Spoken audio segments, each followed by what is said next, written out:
ધોરણ 12 વિષય account chapter number 2 મોડલમાંથી અગાઉના પીરિયડની અંદર આપણે હવાલાની અંદર પહેલા હવાલા મૂડી પર વ્યાજ અને ઉપર પર વ્યાજના હવાલાની અસર આપી. હવે જોઈએ ચાલુ ખાતાની સર્વની બાકીનું વ્યાજ. તો જુઓ ચાલુ ખાતાની બાકી હર્ષાની કઈ બાકી છે? ઉધાર. બરોબર. તો કેટલા ટકા વ્યાજ કીધું છે એને? 10%. તો 6000 10% વ્યાજ કરો 600 રૂપિયા થયું. હવે જો એની અસર જમા બાજુ આપેલું છે આપણે 600 આપવાનું હતું તો કેટલું આપેલું છે? 100. તો પ્લસ કેટલું બાકી રહ્યું? 500 પ્લસ બાકી 500 કે બાકી બધું થઈ ગયું 600.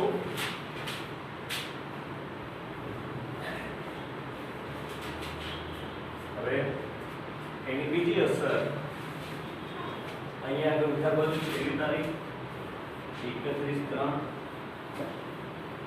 ચાલુ ખાતાનું વ્યાજ જે બાકી રહ્યું છે એની જ અસર આપવાની છે. યાદ રાખજો ખાસ વિદ્યાર્થીઓ. 500 રૂપિયા જોઈ લો એકવાર. બરોબર. હવે છાયાની વેળ. તો છાયાની કઈ બાકી છે? જમા બાકી છે. તો એ 4000 નો 10% કરો 400 રૂપિયા. તો આ જમા બાકીની અસર નફાની ઉધાર બાજુ આવે. તો એનું વ્યાજ આપેલું છે ખબર પડે અહીંયા આગળ નથી આપેલું. તો સીધે સીધી અસર આપવાની કે છાયાનું ચાલુ ખાતાનું વ્યાજ કેટલું થયું? 400. બરોબર. અને અહીંયા આગળ જમા બાજુ તો ત્યાં લોકો છેલ્લી તારીખ 31/3/17 ચાલુ ખાતાનું વ્યાજ કેટલું કીધું? 400.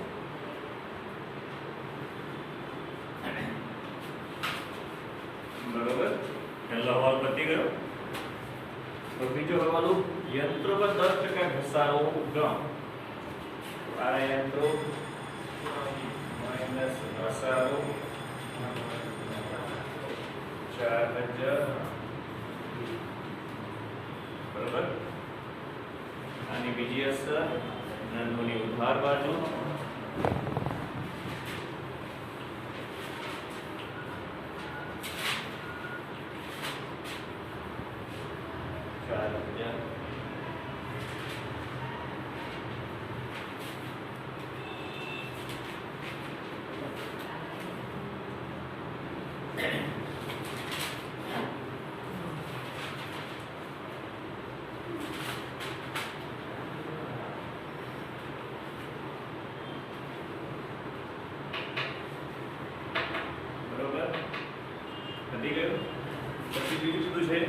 છાયાનો માસિક પગાર 500 છે.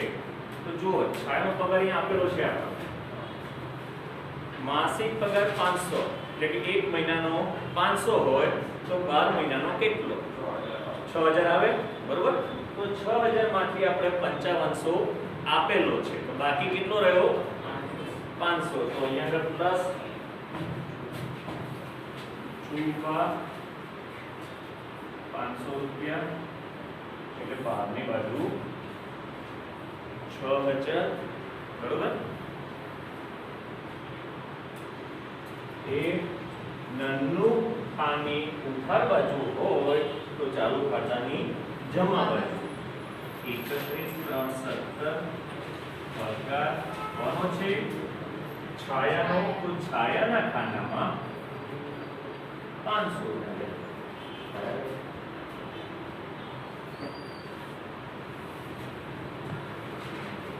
બરોબર.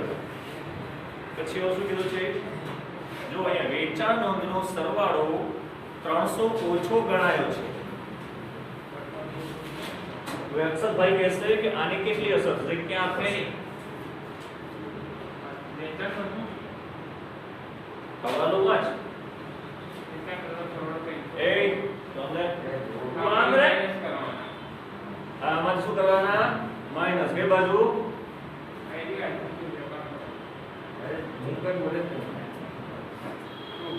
શું કરીશું કેટલી અસર થશે ક્યાં ક્યાં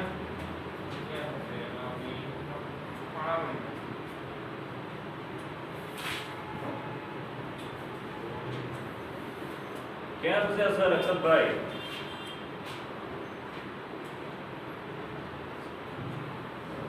બોલો કેમ છે પાકા સરવૈયા ક્યાં તું કર બે અસર થશે બરોબર ચલો શું કે છે આની આ હવાલો આગળ આવ્યો તો ત્યારે મેં કીધું તું કે આ વસ્તુ યાદ રાખવાની છે ખાસ તો અહીંયા ધ્યાન રાખો તો ખબર પડે પ્લસ માઈનસ છે કે આ ચલ બોલો સિદ્ધરાજ વેપાર ખાતામાં પ્લસ ના થાય હા વેપાર ખાતામાં માઈનસ બોલો પ્રતિક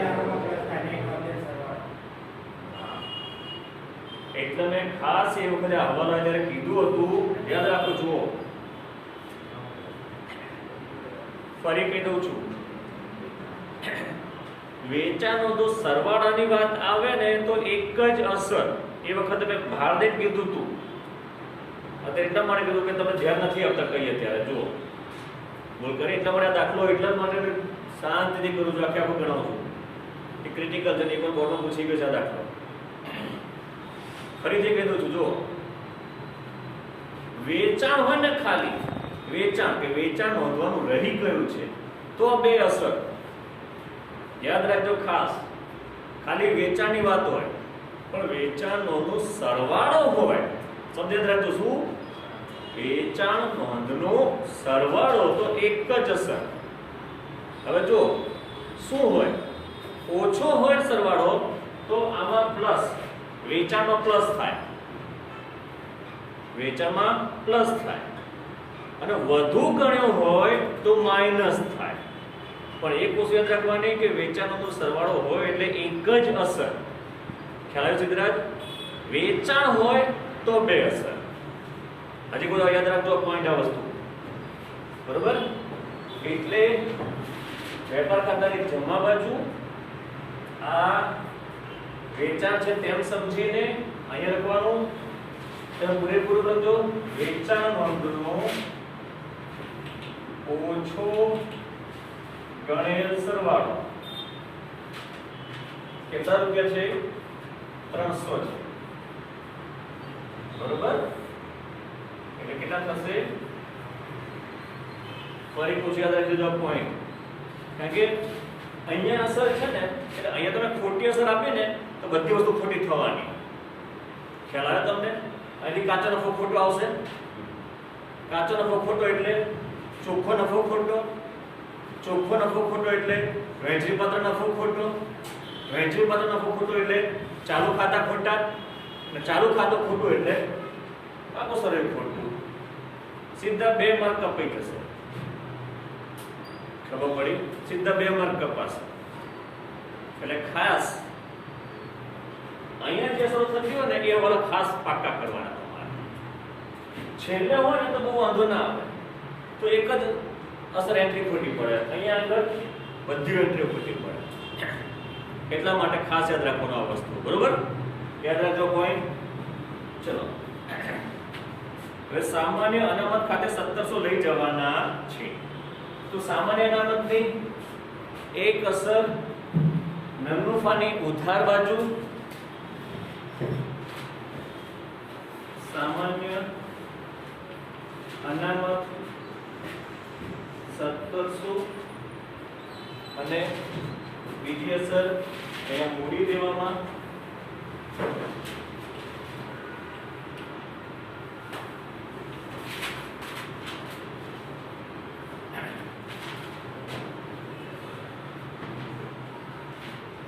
ચલો હવે ગુપ્ત હવાલા જો આ દેખીતા હવાલા બધા પતી ગયા હવે ગુપ્ત હવાલામાં પહેલેથી આ પગાર જુઓ, નંદુની ઉધાર બાજુ પગાર આપેલો છે પેલો,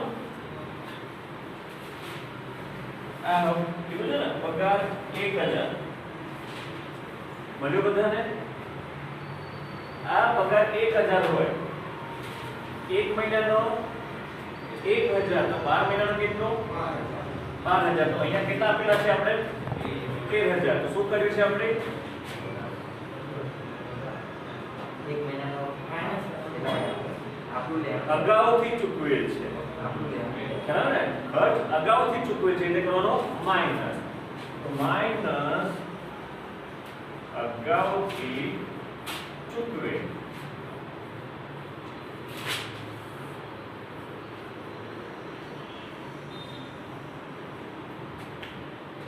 બરોબર? એ આપણો અગાઉથી ચૂકવેલ ખર્ચ આપણું લેણું કહેવાય, એટલે મિલકત લેણામાં અગાઉથી ચૂકવેલ પગાર કેટલો 1000.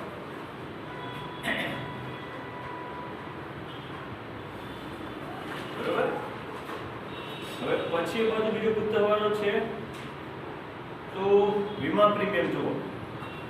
છે ને વીમા પ્રીમિયમમાં શું કીધું છે કે 1200 નો એક પ્રીમિયમ 30/6/17 ના રોજ પૂરું થાય છે. 30/6/17 તો મતલબ શું કર્યો 31/3 પછીનું પ્રીમિયમ છે 30/6 તારીખ. એટલે શું કહેવાય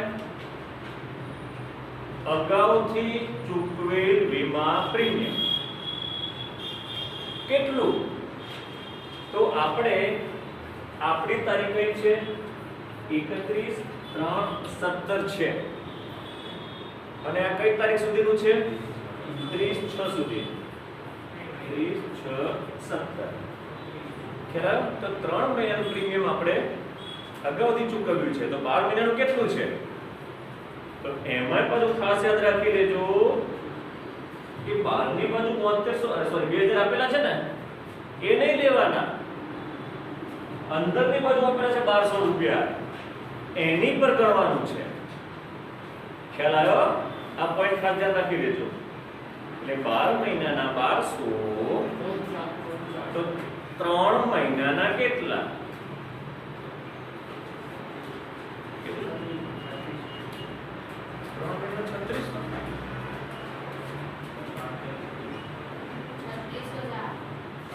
12 મહિનાના 1200.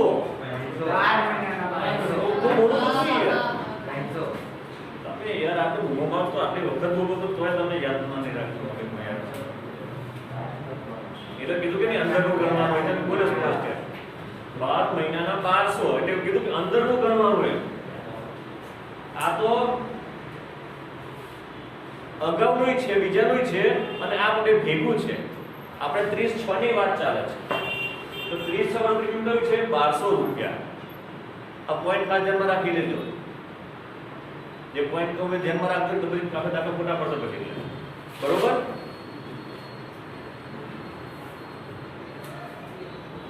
એટલે 12 મહિનાના 1200 તો 3 મહિનાના 300 થાય. એ અગાઉથી ચૂકવેલું છે એટલે અહીંયા આગળ 2000 છે તો માઈનસ અગાઉથી ચૂકવેલું 12 ની બાજુ 1700. આ 300 ની બીજી અસર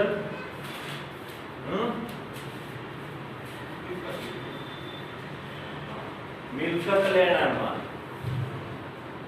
અગાઉથી ચૂકવેલ વીમા પ્રીમિયમ. હવે તમે બધા તો 11 ભણી ચૂક્યા છો. આ રીતે કોઈ આટલી તકલીફ પડે તો બીજા પેલા શું થશે? ભણ્યા જ નથી તો આ વખતે કેટલા છે? બરોબર? હવે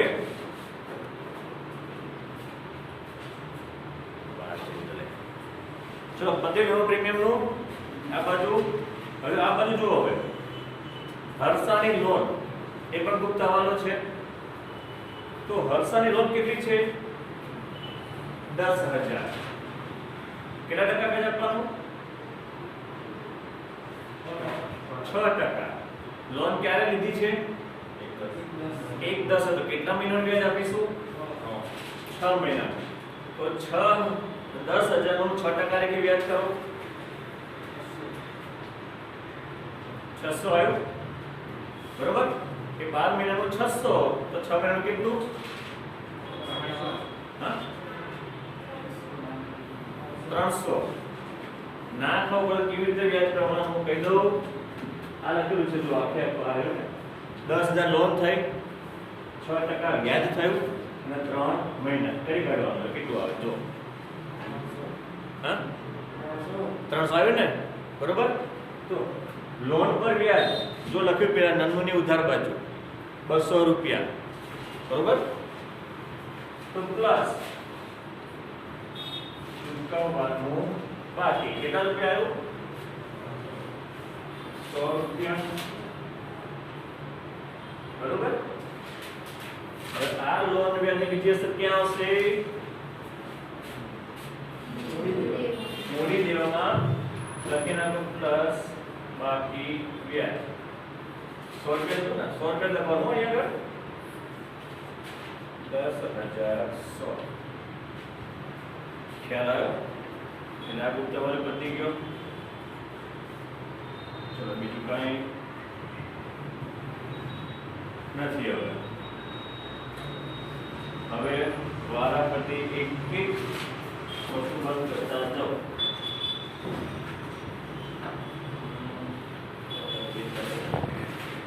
શાંતિથી કરજો પૂરેપૂરું પહેલા કાચો નફો 25,000 આવી ગયો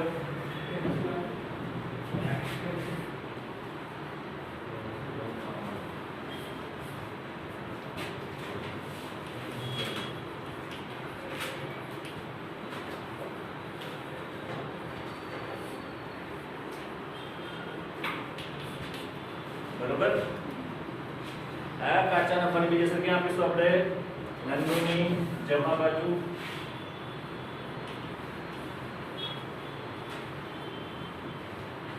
હવે આને સરવાળો કરો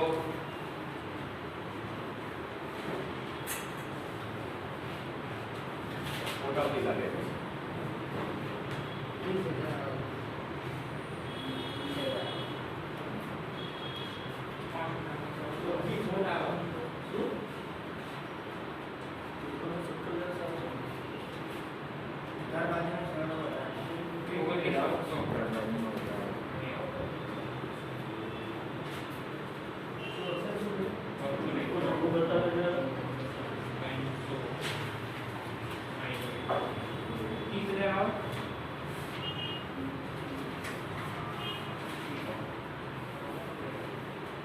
સોરી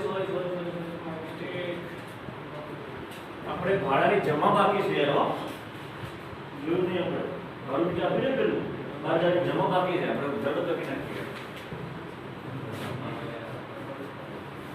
શું ચિત્રન હા હવે કરો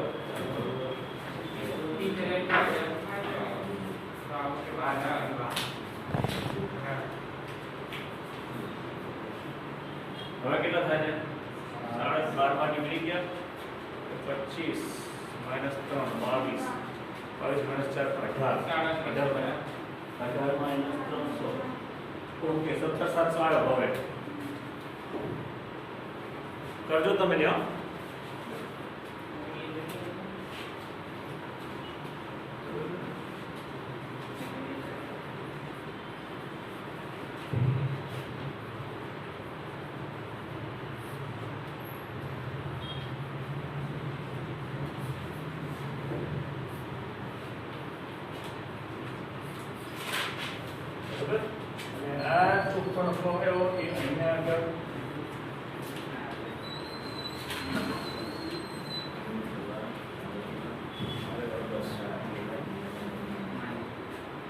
બરોબર ચલો ધ્યાન કરજો ને બરાબર